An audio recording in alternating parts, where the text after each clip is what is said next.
have 2 master's degrees in multi-agent systems from almost 20 years ago. That was the time before deep learning. So we were talking about agents as autonomous entities with reasoning capabilities backed by math.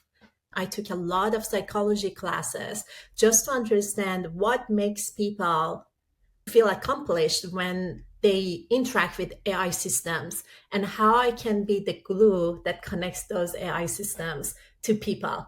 Our human data, the real data, collecting from our society that might have evidence of some biases in some sectors of that.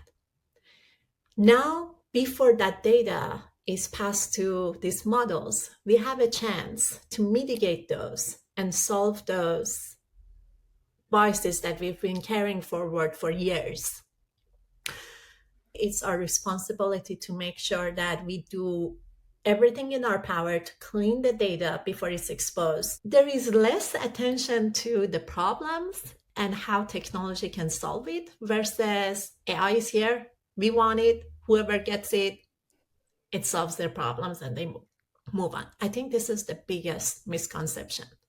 They think AI is ready, but depending on what the situation is, what the problem is that you're trying to apply AI to, AI may not be ready for your use case. There's a difference between exploration and looking for wow factor and aha moment versus you put it in action in front of your users in production and you want to scale.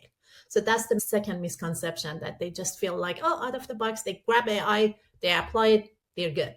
But the trend that we are seeing in the market, and it should continue to evolve to that direction too, is start with a small LLM, tune it on your proprietary data for your target use case to get the performance that you need.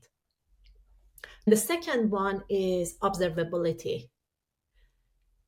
Clear visibility and transparency to the actions of these LLMs.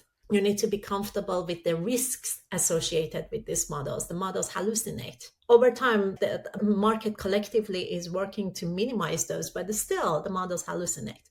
There is a risk associated with the public data, internet data that went into training these models.